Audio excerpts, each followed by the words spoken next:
that was like the first time I feel like I really saw myself as an artist, which sounds silly because I already had a degree in art. I made art, but that was like a defining moment. Like, oh, people are actually looking at my stuff and like interacting with it.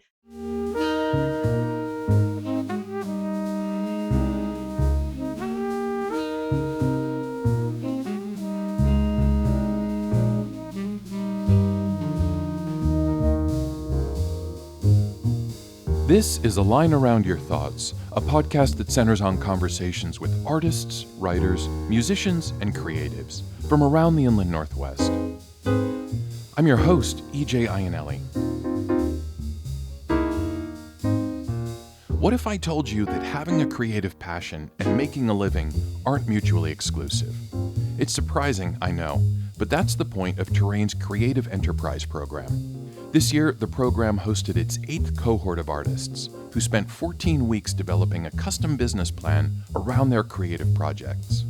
And in late May, it culminated in a Shark Tank-style pitch party where they presented their ideas to a panel of judges.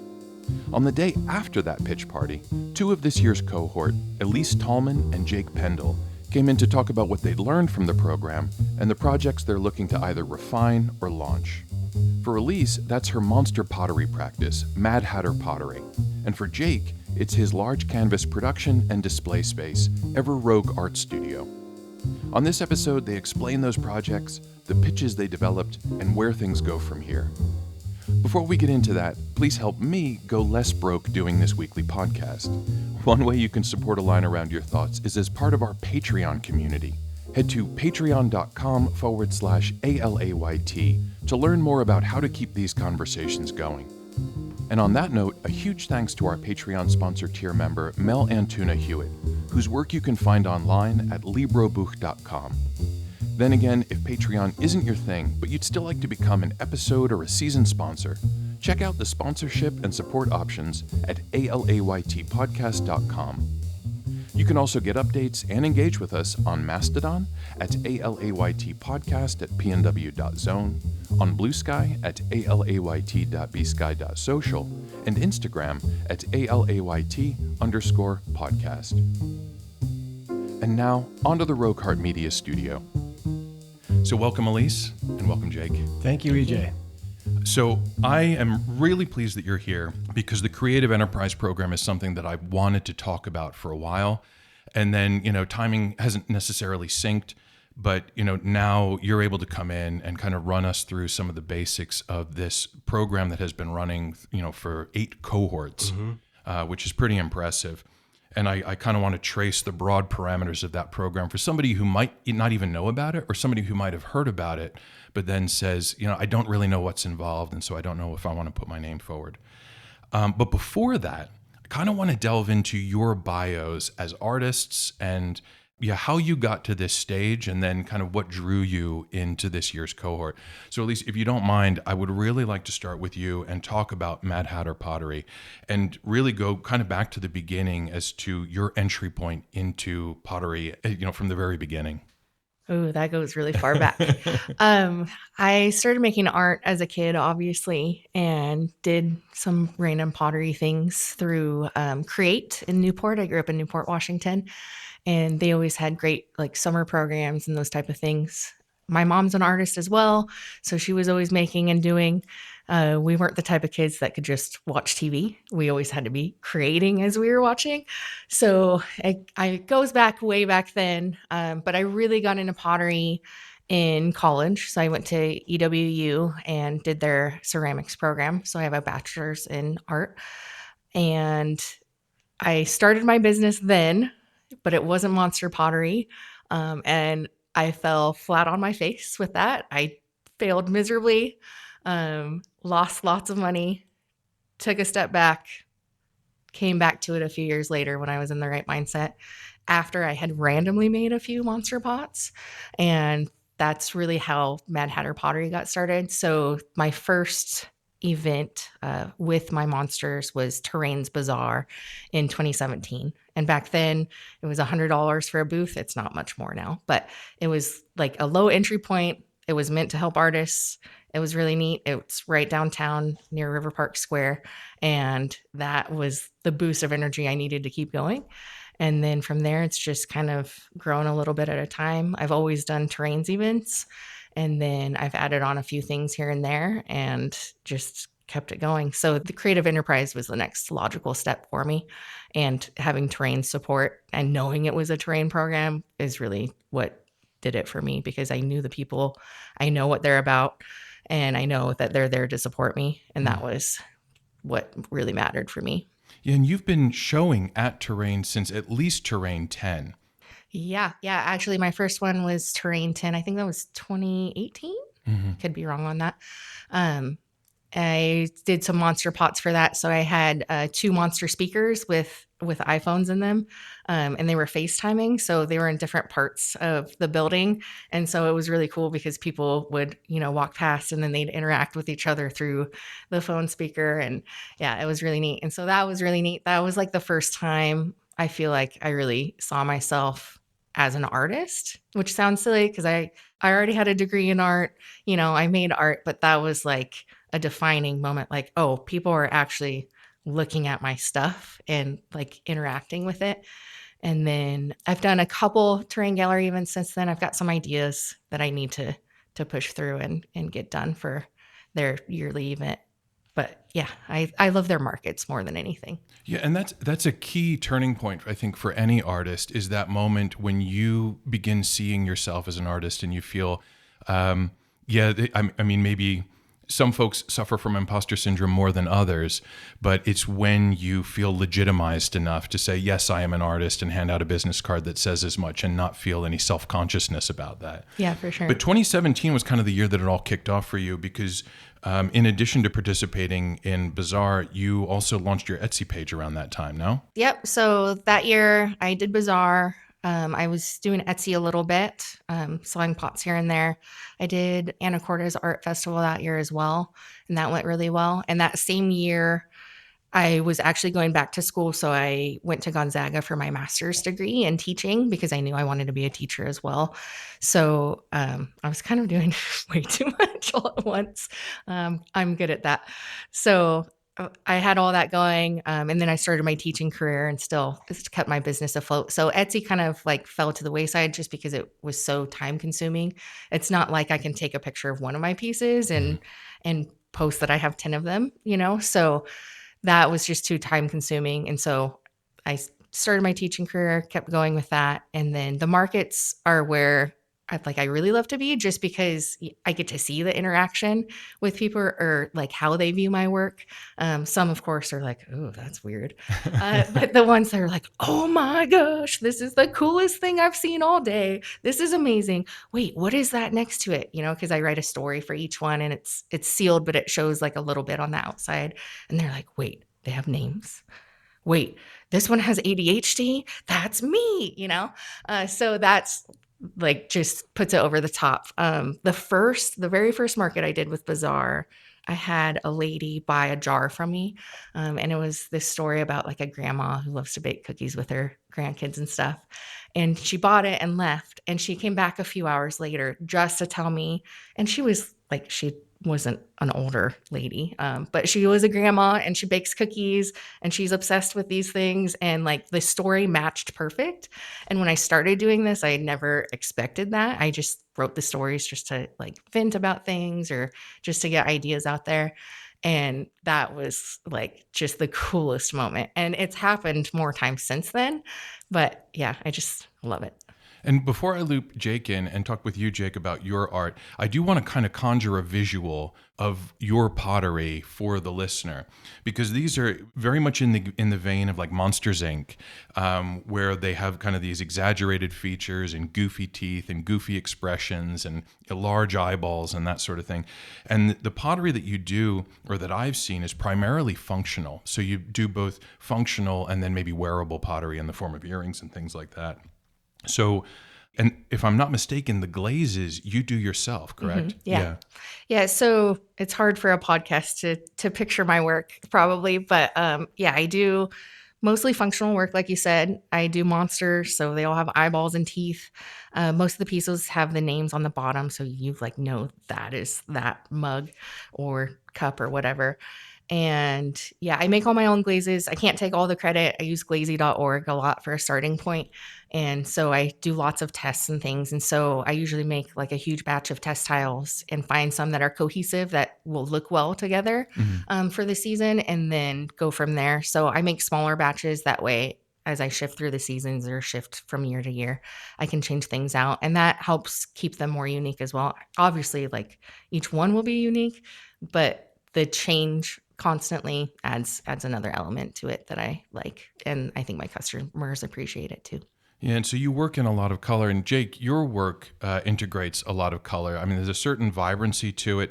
There's a street art quality too. But whereas Elyce tends to focus on monsters, I've detected an automotive theme in a lot of your work. So talk to me about that.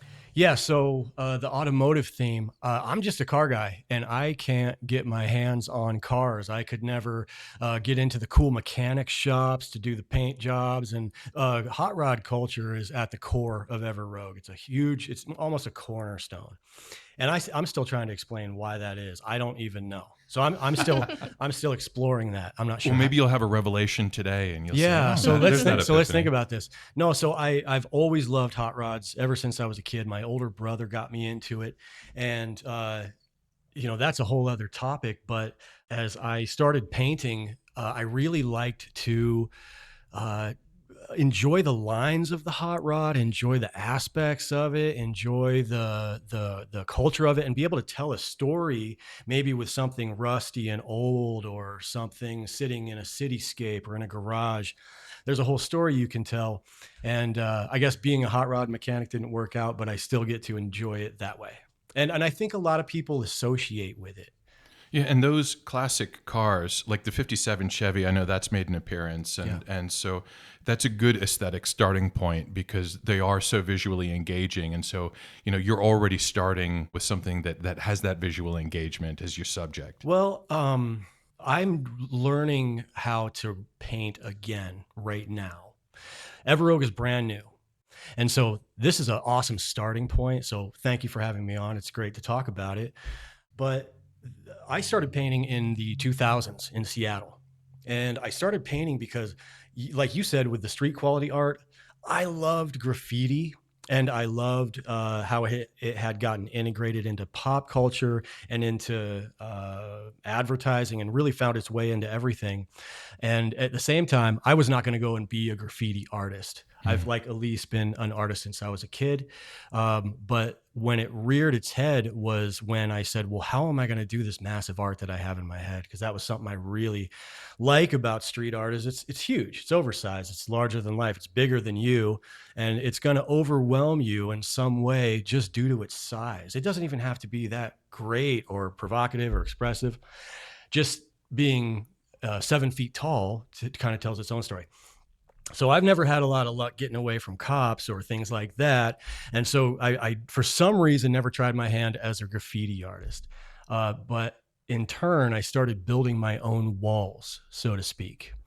And that's how the large canvases came along. So when I started in the 2000s, that was my selling point. Definitely set me apart. Was I had the capability to build them myself. I didn't have the money to buy them, so I started to learn how to make them and to make them so that you could actually sell them, to make them gallery quality. Mhm. I never intended on selling them to other artists until now, but an exciting new part of Ever Rogue. And so, to really answer your question, how it's all started, the automotive thing was something I leaned on and was very successful back in the day.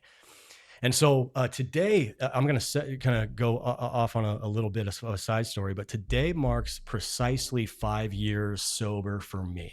Mhm. Okay. Shout out to me also because I quit cigarettes 2 months ago, and today's my anniversary there too. So Good yay, job, good, Jake. yay, nicotine patches and water. So anyway, art went away in the throes of that. You can't paint when you've lost yourself in addiction. Okay, and so now I've got the opportunity to reinvent myself, but at the same time, my most current work, I'm finally getting away from some of those themes that I used to do. And I'm getting brave enough to put myself out there in new ways. And, Elyce, you have drawn on the kind of monster themes. So as Jake says, he's moving away from some of the automotive themes. This is something that you've embraced. And even, as you mentioned, coming up with these unique biographies for each piece. So even though there might be visual similarities, is that kind of a way of distinguishing each piece from another? Yeah, I think for me, it gets boring making the same thing over and over again. Pottery is production to a certain extent. And so I needed something that would keep me engaged. I don't know if I have ADHD for sure, but I'm pretty sure I do. And so to stay on track, I needed something that could regularly be different. And so if I'm making 30 pots, I can make each one in a different way and be really excited about certain ones and maybe not other ones. And it just keeps me going that way. And I think at this point, I have a really strong brand with that. And also like the story piece is something I need. Like I don't like complaining about things, and so, like, I can write things down in a story and get them out without, like, Kind of a complaining to surreptitious someone. way of griping Yeah, about things. yeah, for Yeah, real. yeah. So, I that was the big piece for me is it was a way for me to vent without feeling like I was burdening somebody else with it. So, for me, the monsters are just, like, the perfect fit of, like, chaos and uniqueness and like my own version of therapy, I guess. And so, yeah, I'm going to stick with that. Just like, and I always change things too. So like this year, like I've been working on some butter dishes that are like really cool that I'm They excited are. about. And Also thanks, monster Jake. themed? Yes. Also Okay. monster themed. Yep. So they've got teeth like all around the like tray edge. And so you're like picking the head off kind of.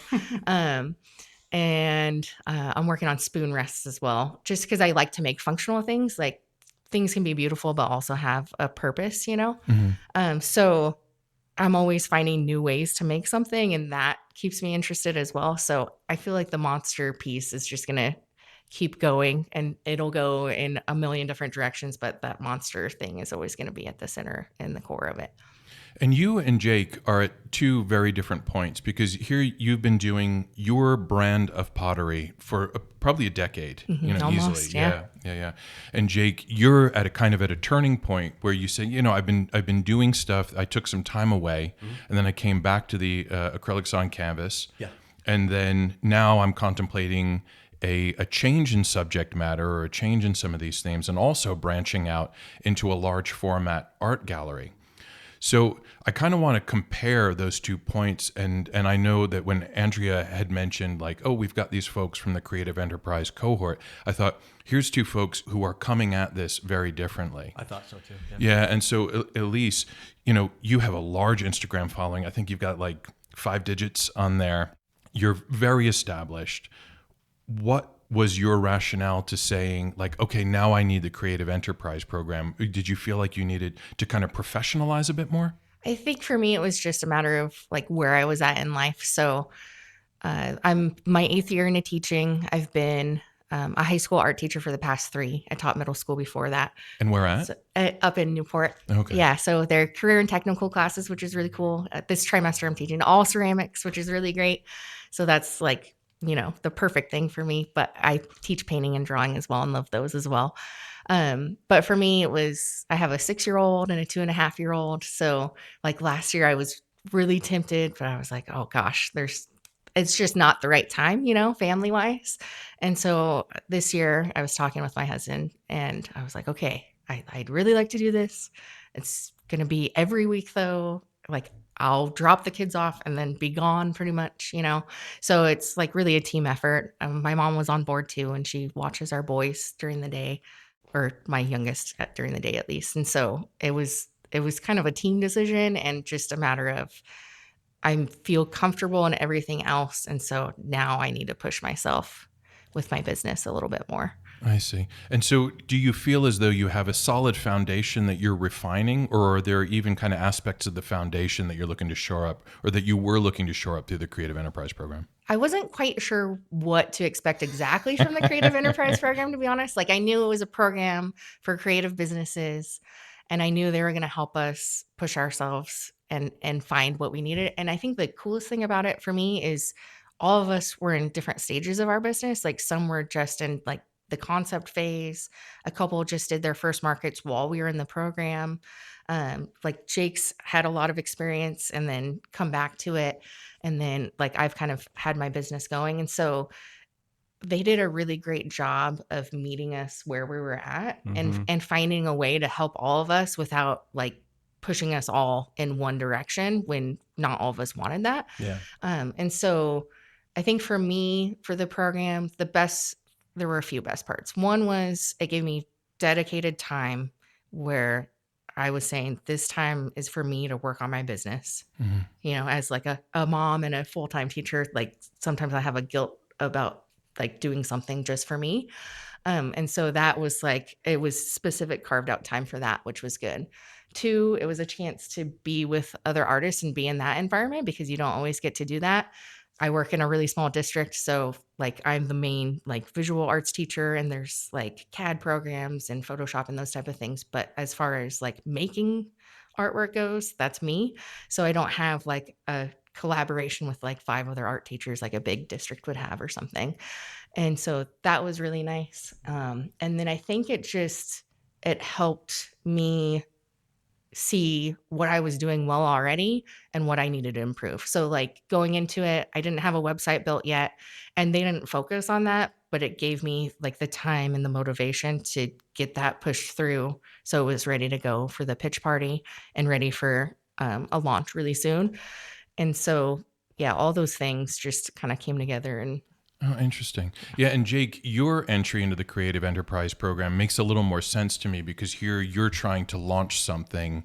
And so even though you have an established career as an artist, yeah, you're off on a new venture with Ever Rogue. And so we've talked about that, but run me through some of the steps of what you envision for this gallery.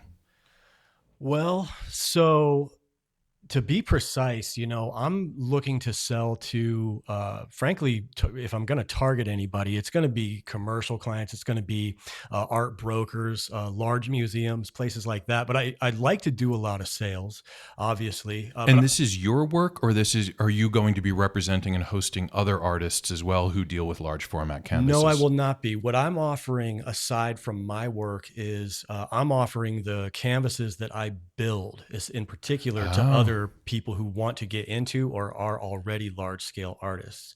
So, since I've been doing that since the 2000s, I've spent a lot of time understanding how to build a canvas properly and how to not build a canvas properly. Right. So, that's research and development, man. And so, transporting it safely, if your paintings are small and you can carry them in your hands very easily, that's one thing. If they're bigger than most truck beds, typically you got to figure something out, right? And so I've just had a lot of other artists expressing interest when they see what I'm painting on. Yeah, they ask, like, where did you get this thing? I've Mhm. come to find out, and I never went for this, but I've come to find out that my canvases are really premium if I build them right. Um, I've done that for myself because I do a lot of wood block prints, or I push on my work. I have to engage it in ways that canvas just kind of bounces back and is a little floppy. Mine is built totally different. I mean, you could stand on mine, right? And so people are asking, where'd you get it? How do you get it around? Things like that. And so I'm like, can I offer this? And I'm telling you already, this is going to be bigger than my art. I know that. And I'm a little butthurt about that. Right? And just to give an idea of some of the scale Yeah. and why strength and rigidity are Mhm. so important, you're talking about 4 to 10 foot Yeah. canvases. And so, yeah, obviously with a smaller scale canvas, you're going to be able to retain some tautness and some rigidity No a little problem. more easily than Sure. when you're building on that scale. Hmm. Yeah. And so one of the biggest nightmares is if it warps. Okay. You build the thing, you invest the time and the money, you build it, you prime it, you're ready to go. And then you do a piece on it that's equally, if not far more excruciating. Get it possibly sold or shown up in a gallery, and it's sitting on the wall, all cockeyed on one corner, right? It's twisted. you're not going to sell it now. You're at best, you're going to cut the canvas off and hopefully put it on something a little bit better. And so that's the type of research and development that I've had to go through for this whole thing. And so at the pitch party, I had one of my canvases just simply on an easel flipped so everybody could see the back, right? And then I had all the specifications listed on it that you just won't find in Michael's or anywhere else. And frankly, it would take you a long time to be able to tool up, get the shop put together to be able to build how I'm doing it. In a past life, I did one of the things that I've done is Lean Six Sigma style manufacturing for the Department of Defense. You figure out how to build something as perfectly and as cheaply and as quickly as possible. And I get to bring that to Everrogue now. And so I figured out how to do that very precisely, very quickly. And the product apparently is awesome. And I'm not going to be middle of the road or cheap. I am going to be competitive. But I've already gotten my first order before I even did the pitch, which is already starts to show, which one's taking off. And can you divulge the client, or will that be revealed in time? No, I would be happy to, man, because she deserves it. My mentor, Melissa Cole, who I had never. No kidding. Okay, so this is the reaction I get from people. I'm somewhat new to Spokane. I'm completely new to Spokane's art community. I've come to find out she's a lot of folks know her and appreciate her. Okay, so I got fortunate enough to be paired up with her through Terrain. And through this creative enterprise? That's correct. Okay. So they assigned us a mentor. Well, that speaks to the benefits right there. Right? Yeah. And so she was kind enough to come right on out and sit with me in my studio and look around at all my work and get to understand me. At the time, we were just being asked to write pitches. So that is a very vulnerable thing to have to do, but is absolutely essential to being authentic in the art world and effectively selling that part of yourself that people want to buy, not the art, right? And that is the catch for what creative enterprise is doing. I've been through a lot of business related stuff. They've never flipped me on my head like they did with what they're asking of you as an artist. Melissa Cole shot me an order. She's got a set of 2 mosaics she's doing for SAC. She works with at-risk kids whose parents, I'm to understand, are kind of wrapped up in the legal system or the criminal justice system.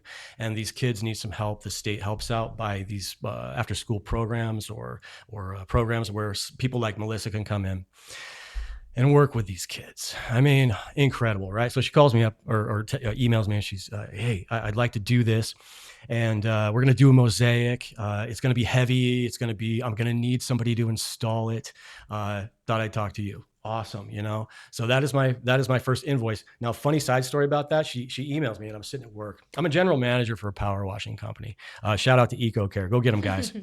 And so I'm sitting in my office and this email pops up from her and she goes, can you go ahead and shoot me a quote? All right. Everrogue Art Studio did not have a quote form at the time, right? And so I go, oh yeah, no problem. Got you. It'll be over in an hour and a half. And I spent an hour and 15 minutes of that putting together a nice quote form for Everrogue because, sometimes you're prompted by these things. And so that's what my first order consists of. And fortunately, the installation, and funny story about it, I shot her the quote and she goes, hey, looks great. And she goes, I need an installer. You do that. Like I've been pitching it. It's in everything. It's this whole thing I'm rolling out. And I didn't even be like, do you want that installed? So, well, it's all these components of a successful business and really that just kind of greases the wheels of art as a business, like an invoice. And so that's something that hopefully any artist will need repeatedly throughout their career. And so to have the occasion to develop that is really, really helpful. Yeah. Now, you have mentioned a couple times now this idea of the pitch. Mm-hmm. And for folks who aren't familiar with what this pitch was, now you are both coming fresh off a Shark Tank style pitch that was at the steam plant. And this is the culmination of the Creative Enterprise Program. So I don't want to make you relive the trauma, but I'd like to know what your pitches entailed. Elyce, how did you pitch this to the group? And who was even in that group? We had 3 judges. I can't remember their names right this second. I'm not going to try. Right. Yeah. We have it written down. But we had 3 minutes to pitch our business. So they encouraged us to kind of tell our story, to go into the financials a little bit, because obviously we're trying to run a business, right? And really like what we're doing and what we want of people. So for me, I talked about like how I got started, talked about my process, how I want people to feel with my work. And then I talked, what did I talk about, Jake? It's During all your the blur. pitch. You can't remember. Oh, for the end of the pitch, for like what I was asking of people, I just asked them to sign up for my newsletter because that's a new thing I'll be doing. And so that was my thing. People could have gone at it a million different ways. Like some could have asked for funding or those type of things. But really, like the whole process from start to finish, from that first week we went in, was to really be able to talk about our business and about our art in a quick fashion sometimes, but just be really dialed in about what we want people to know about our business. So that was huge for the program in general. And it was really nerve wracking doing it in front of that many people, but it was really cool too. Yeah, and again, just like the invoice, crafting an elevator pitch that you can give somebody a quick distillation of what you're about, what your work is about, as you slip them a business card, that can be really handy. And two, when you're out and about at some of these art events like Bazaar or 33 Artists Market, that's something that comes in incredibly handy, I would imagine. Now, Jake, I've actually seen some of your pitch and the slide deck you sent, and I had a look at that. So how detailed was yours compared to some of the others in your cohort? Yeah. So again, going back to authenticity, everybody last night I thought was really cohesive because I've gotten to know them over 4 months, and I know who they are on levels that you don't usually get to know people on due to the class. And so I was really impressed and proud of everybody with how kind of conducive that all was. And you got to really see, like you said, the culmination of everything. And so for me, we started being asked to write a 30-second pitch. I wrote my 30-second pitch. And I walk into class and I go, every yoga art studio is capable of this much. And, it sounded like any business pitch. Here's what I'm capable of. Here's what I bring to the table in my square footage, manufacturing capability, and blah, blah, blah. Right. And there was a detailed financial plan with that. Yeah, with projections and all sorts of things. Yeah. Again, something they gave us the knowledge to do. Incredible. And so I get done with it, and the whole class looks at me, and the instructors looked at me, and they go, "Cool story, bro. But who are you? Like, what are you about, man? Like, what's your story?" And I go, "Well, you don't understand. You can't walk around telling your story to customers. That's not going to get you any sales. Leave yourself out of it. Play the part. Make the I'm wired that way through all of the work I've done in these male-dominated industries."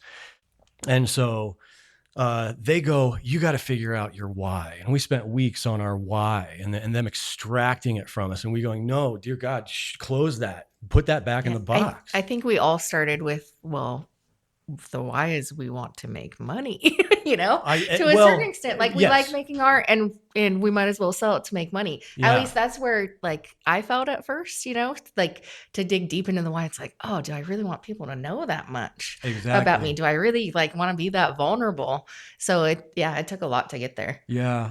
And how often have you two personally been confronted with the expectation that there is no money in art? So both of you come from backgrounds where or families where it sounds like art was definitely encouraged. Mm-hmm. But, I'm sure you have encountered the mentality like, oh, you're an artist, great, but you're never going to make a living doing that. Yeah.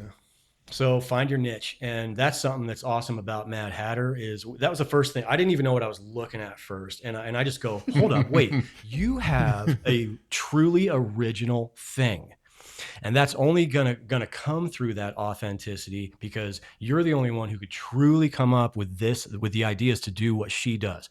Painters and potters are a dime a dozen, right? So what's going to set you apart? And if you don't bring that authenticity or a genuine story or really just, hey man, here's what I do, put yourself out there like genuinely to express something that can will ultimately be one of a kind because it's you, Mhm. you know.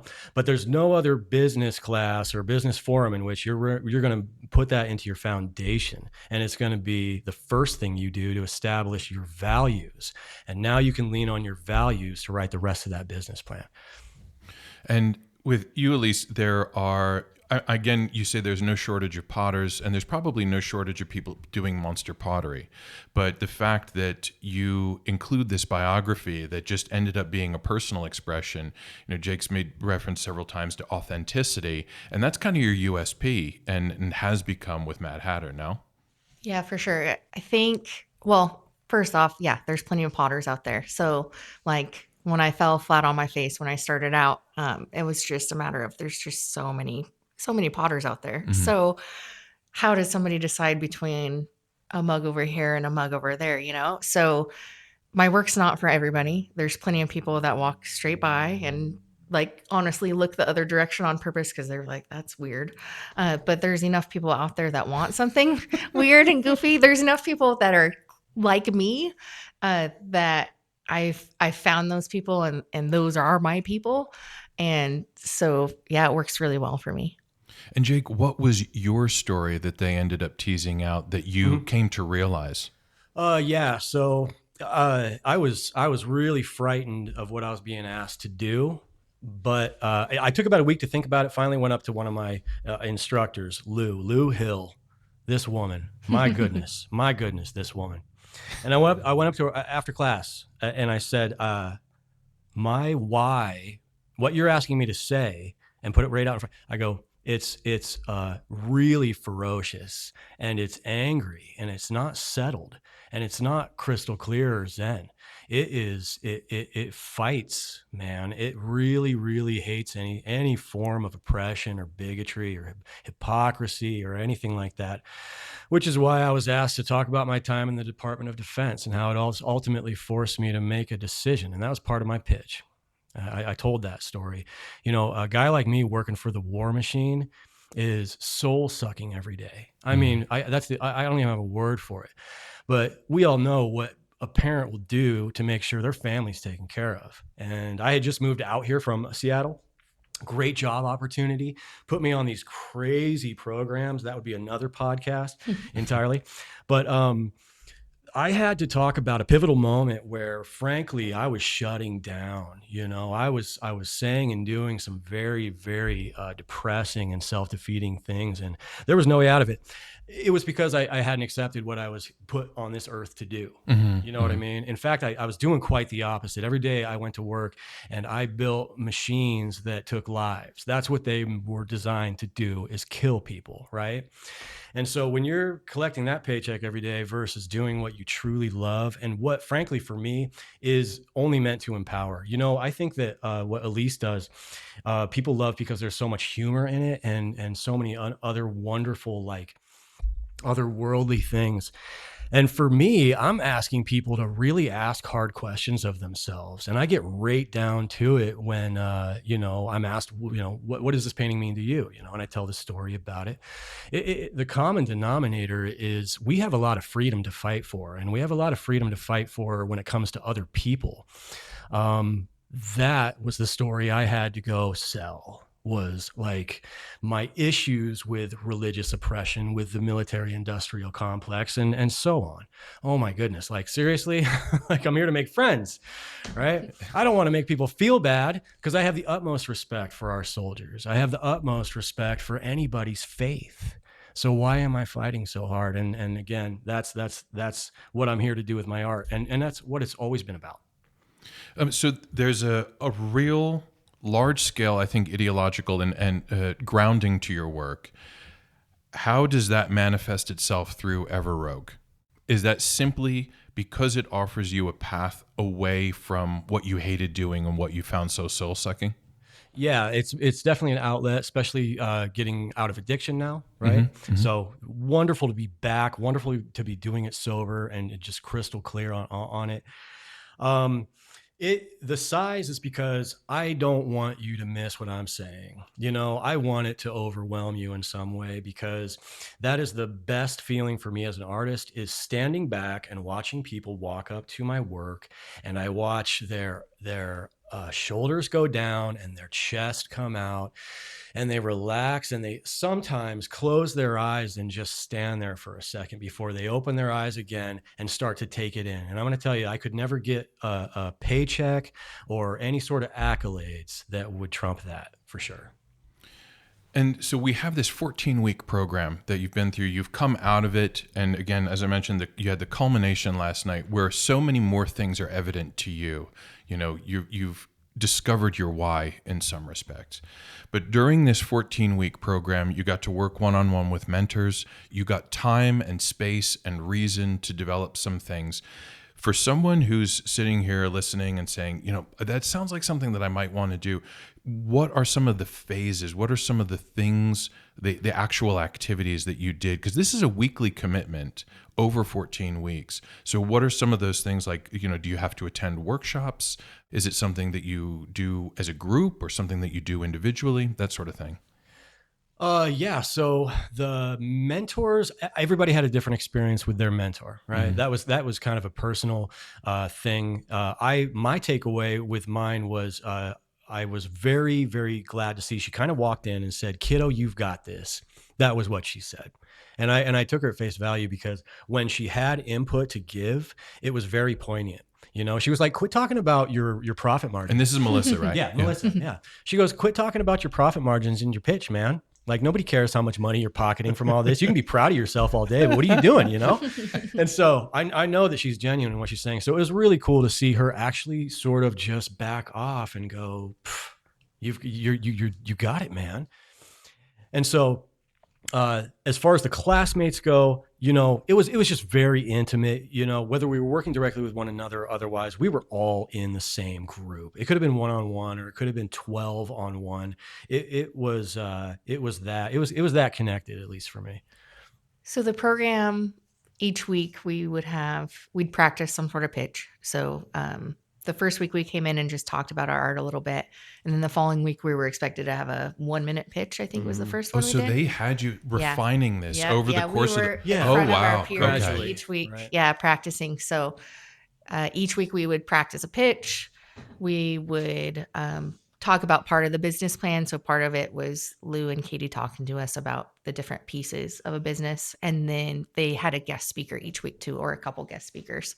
And so that was really cool. So we had like a whole like curriculum that went with it. And then the guest speakers were all local people.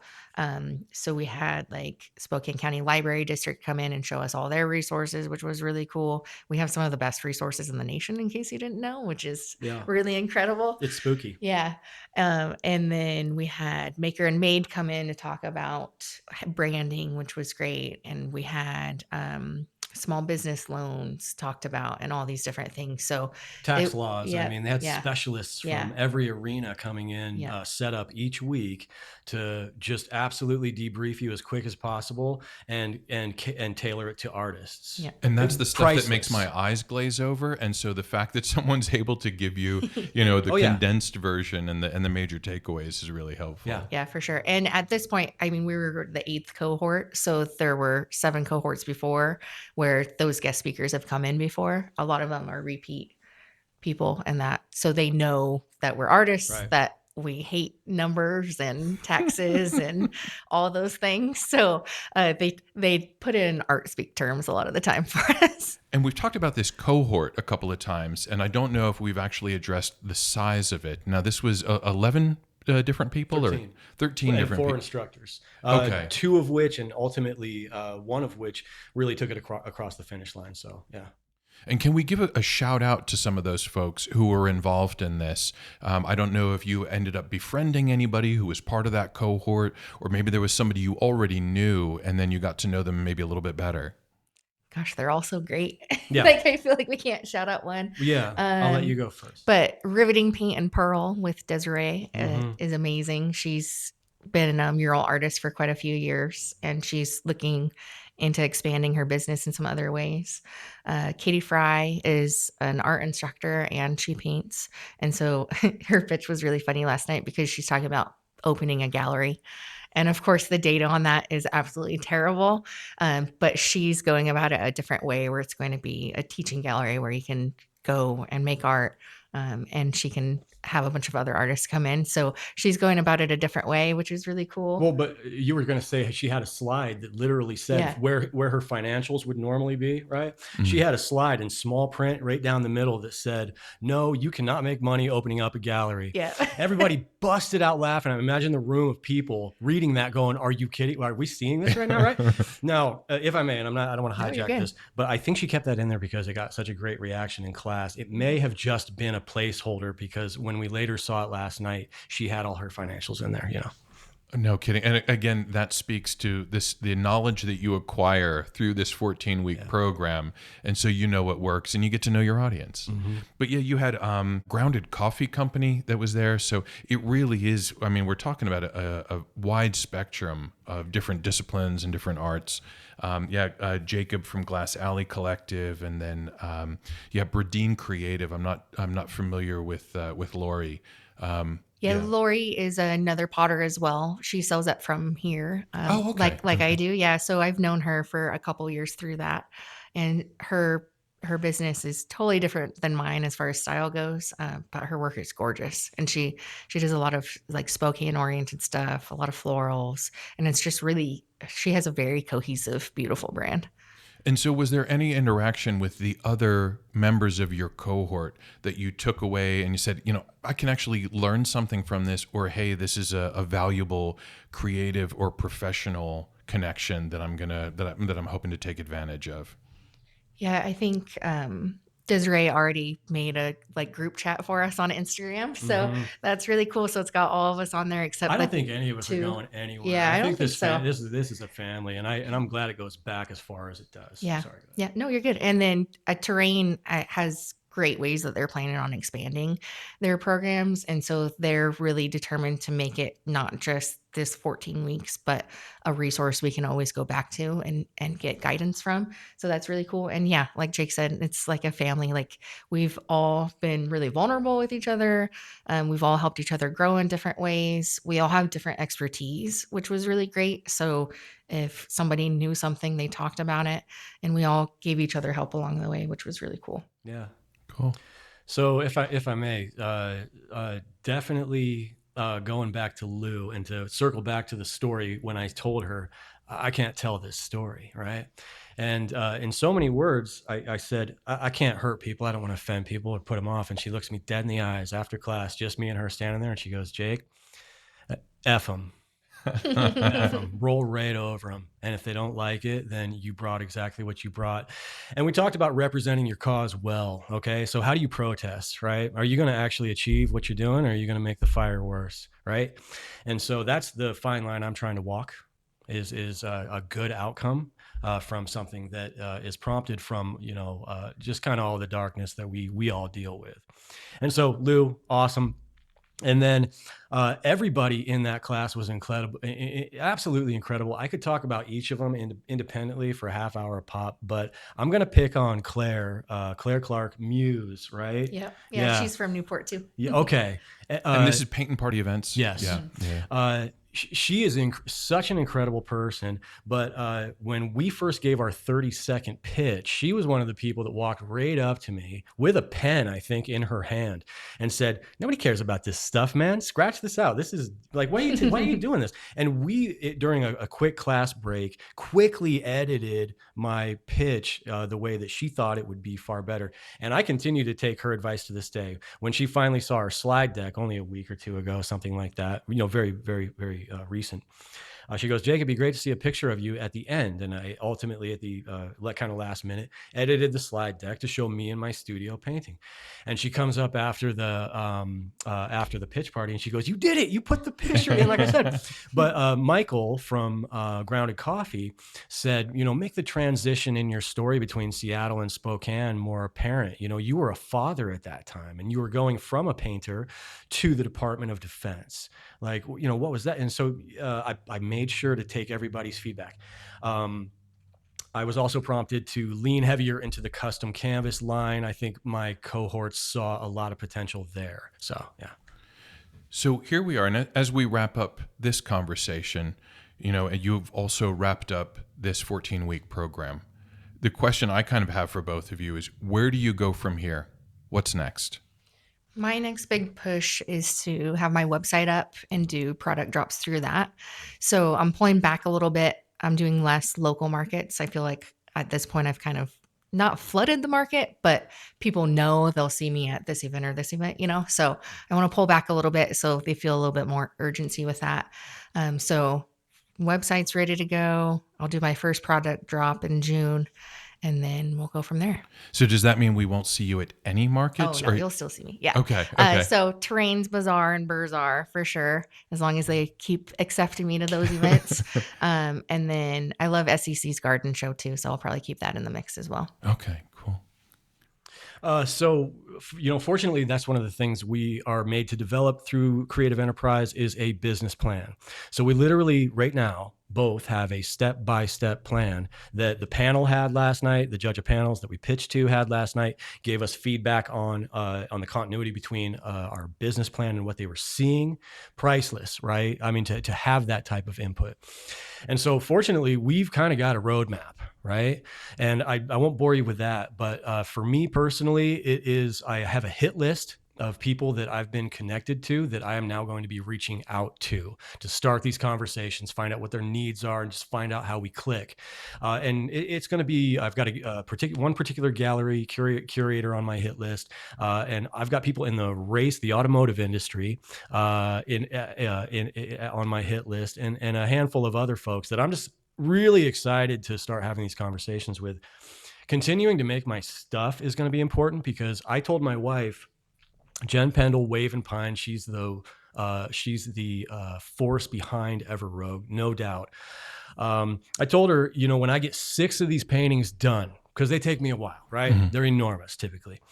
When I have 6 of them, I'm going to roll this out. And I completed a painting, which wasn't as big as the ones I normally do, but my 6th painting, my goal for this, I completed a few nights before the pitch party, and I did it specifically for that event. And I did it specifically to coincide with the spirit of my pitch. So for me, it's hitting the ground running and really doing the marketing research that they've armed us with. Spokane Public Libraries, like Elyce said, second best in the nation as far as resources. The marketing resources they give you, you have to pay, or a company would have to pay, upwards of $70,000 a year to subscribe annually to the information that we are given. Frankly, there's a couple of different programs that they let you use, some of which, if not at least one of which, is available to anybody with a library card. Mm-hmm. So that's what's next, is hit the ground running and don't lose any momentum, because they've really got a lot of momentum going right now, all of us. Well, before I let you go out into the world to seize that momentum and put those business plans into effect, we have the lightning round, and that's what closes every one of these interviews. Oh, man. Ooh, all right. So this is a series of 4 questions, semi-unrelated to anything that we've discussed before, but each question is one that you're going to have to field, okay? This first one I've come up with very deliberately. It's always an either-or question. And Jake, I know that you have cats. Yeah. And Elyce, I know that you like monsters. So this is the either-or choice that you're faced with. Would you rather be covered in fur or covered in scales? Well, I'll make it quick. I'm going to say fur. Okay. Scales would be fun for just a minute or two. Yeah, I'm not a reptile person, but I'm thinking scales just from like X-Men, Yeah. That'd be pretty cool. I wouldn't want fur balls, I don't think. Too much fur. No, I do scales. You answered along the lines that I had predicted, and sometimes, sometimes this runs contrary to predictions. So I'm pleased for that. But yeah, so fur and scales. Okay. We know where you stand on that crucial issue. All right. Second one. Which one of you answered first? You answered first. Okay, so then Elyce, I'll go with you. Which period of history interests you most? Oh man, that's a tough one. You said lightning round? These are tough. So many good ones to pick from. Oh, I'm like a pop art fiend, which makes sense, I guess. So like give me an Andy Warhol or Liechtenstein or anything like that. I'm pretty excited about it. So we're looking at 50s, 60s, maybe Yeah. 70s. Oh yeah, for Okay. sure. Yeah. Okay. 90s hands down. I'm a 90s kid. You will see the SoCal themes, the koi fish that were showing up, the rockabilly themes that were coming back, the checkers, the everything that was happening in the 50s that got reinvented in the 90s. I graduated in 99, so those were my formidable years. And those shapes, colors, and the way it made me feel, it doesn't stop. It'll never stop. So that's, again, authenticity, right? That's what I got to say. That's how I go about it. And see, these are the revelations during the lightning round. So you went to very specific decades. Yours covers a slightly longer period than the 90s, but both relatively recent. So that's I like how your sensibilities are very modern. Cool. Jake, if you were to do a citywide poll, what would you want to learn? I would want to learn, as far as Everrogue or me personally. It is open to interpretation. Okay. So I'm giving you the chance to do a citywide poll and send that out. What is the one thing you want to learn from the citizens of Spokane? Okay. Well, I would really want to learn what, not to really cop out and just say what makes people tick, right? But what I would want to know is, how do I genuinely speak to the heart of you through all of the walls that you have up? How do I extract the divinity in you so I can speak to it, even if you're my enemy? Because each of us has a child or something pure in us that still exists. And I'd love to know how to talk to that. I would like to see that poll and how you would frame that question. I know. But but that's, what's the moment? Noble aspiration. What right makes there. you tick, right? Yeah. How do I? I'm gonna go way less deep on that Yeah, one. I'm Sorry, Jake. no. I'm a foodie, so I would want to know their go-to restaurant. I think. What is your go-to restaurant? Let's My conduct part of that poll now. Oh, okay. My friend helps run Eddie's Kitchen and Tavern on the north side. They have really good food. Oh, yeah, check them out. Jake, I'll include you in this. What's your go-to restaurant? This is a fifth lightning round question that was unforeseen. Probably Domino's, honestly. Yeah. No, my wife and I really don't frequent the same place twice. Right. We like checking out new stuff. Oh, wow. So I'm always hunting the best burger. Everybody's got the thing. They're always trying to find the best one. So yeah. Neophiles, you just want to go in and try it all. Yeah. There's a tiny Mexican spot on Wellesley. I can't remember the name of it. There's several, but we sometimes go there. But yeah, no, always something new. Okay, cool. And then finally, Elyce, I think you have to field this one first. I think so, yeah. What is a compliment that someone gave you that you still think about? And I'm thinking some of your interactions at art shows must have been really rewarding. So for everybody who walks by and says, "Oh, that stuff is a little weird. I don't, can't look over that way," I'm sure that you've had a compliment. So this is going to sound not like a compliment, but every once in a while I get somebody that comes in and they're like just eyes wide open, so excited. And they're like, "These are so hideous," but they say it with such love and good intention.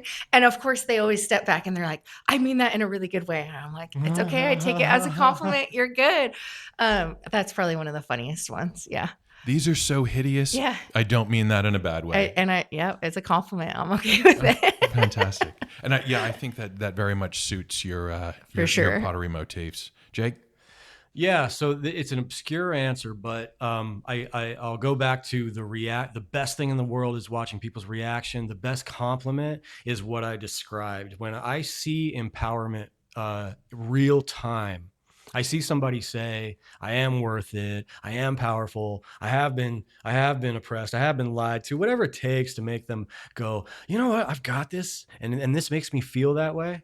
Best compliment, best feeling. Lets me know I'm doing it right. And can you recall, under these very constrained conditions, can you recall a specific incident when you saw that happen? Yeah, many times, but one was my sister-in-law. She saw a piece that nobody had seen yet, and I had it in my basement at the time. And she walked in, as described, found this really, really calming moment. But it was cool because I knew a lot about her personal life at the time, which was very turbulent and very, very, very hard at the time for her. And so to see her just walk in and find this really nice moment of release and then go about her afternoon kind of far more laid back back, it was like, this is pure magic. And the cool thing about our artwork is it does it every time, year after year after year. Every time someone new sees it, it gets to do it again and again and again. That's pure magic. Cool. Jake, Elyce, I want to thank you so much for coming in Thank today you. and Thank talking you. about your MO, talking about your work, and then also talking about the Creative Enterprise Program. Yeah. Thank you. And shout out to Terrain. They're amazing. Ginger No and Jackie, question. Lou and Katie No are question. incredible. Absolutely. Anybody thinking about should they apply for this course, you should. It's the most transformative course I've ever been through, hands down.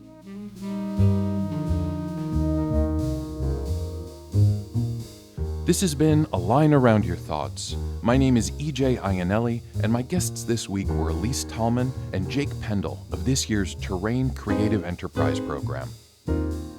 More about the Creative Enterprise Program is available on Terrain's website at terrainspokane.com. You can find Elyce on Instagram at Mad Hatter Pottery, and Jake's work is online at everrogueartstudio.com. As we close, a nod to our founding sponsor, Rogue Heart Media SPC, proudly rooted in Spokane and supporting our community with media that makes a difference. For more, visit rogueheart.media. If you are interested in becoming an episode or a season sponsor and keeping these conversations going, please reach out through our website at alaytpodcast.com. And to show your support for A Line Around Your Thoughts and even join the conversation yourself, become a part of our Patreon community. Check out our page at patreon.com/ALAYT. Between episodes, you can get updates and engage with us on Mastodon at ALAYT Podcast at pnw.zone, on Blue Sky at alayt.bsky.social, and Instagram at alayt_podcast. Until next week,